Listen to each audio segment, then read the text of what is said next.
اللہ میرا رب ہے، لوگ کہتے تھے اسلام میرا دین ہے، لوگ چونکہ لوگوں کی بات کا ہے نا، اس خود نہیں مانتا تھا،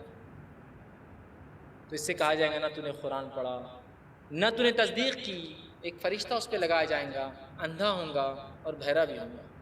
وہ دو ہتھوڑے اٹھائیں گا اور ہتھوڑے اٹھا کر اس زور سے اس کی دونوں کنپٹیوں پہ دیں گا، چونکہ دماغی تھا نا،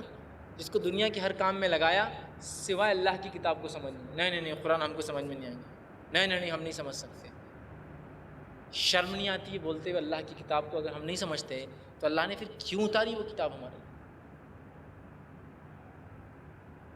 اور ایسا لگتا ہے سسٹمیٹیکلی لوگوں نے ہم کو اس سے دور رکھنے کے لیے پورے منصوبے اور پلان بنا دیے، ہمارے ہی لوگوں نے، ہم کو کوئی یہود اور نصارہ کی چال بازیوں کی ضرورت نہیں ہے، ہمارے ہی منافق ہماری چال بازیوں کے لیے کافی ہے ہمارے ساتھ کھیلنے کے لیے۔ سسٹمیٹیکلی اللہ کی کتاب سے اتنا دور رکھا گیا کہ سوائے سمجھنے کے باقی سب اس کے ساتھ کیا جاتا ہے،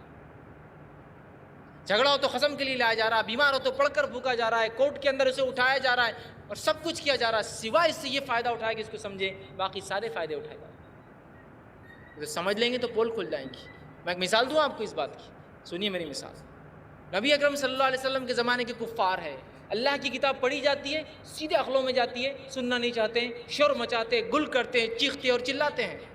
تو بات سنے آ رہی ہے، سمجھ میں آ رہی ہے، چیخ اور چلاؤ۔ تو یہاں رسول اکرم صلی اللہ علیہ وسلم رات کی نمازیں پڑھ رہے ہیں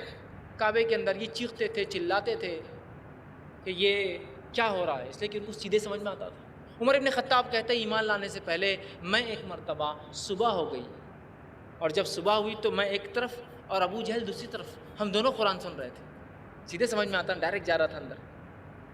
دونوں اٹھے اور کہا کل سے نہیں آئیں گے، یہ غلط ہے۔ پھر وہ کہتے یہ کہنے کی بات بھی، وہ بھی کئی بار آیا اور میں بھی کئی بار، اور دونوں صبح پکڑے گئے۔ صبح تک مطلب اتنے گل سننے میں کہ تو اللہ کلام سیدھے سمجھ میں آ رہا ہے کہ صبح ہو گئی تو پھر وعدہ کیا نہیں کل سے نہیں آئیں گے سننے، اور کئی مشرکین رات میں آ کر قرآن سنتے تھے چونکہ سیدھے سمجھ میں آتا تھا، اور باقی کیا کرتے تھے، شور مچاؤ، گل کرو، چلاؤ، ناچنے والیوں کو لا کر کھڑے کرو تاکہ یہ لوگ جا کے سنیں نہ۔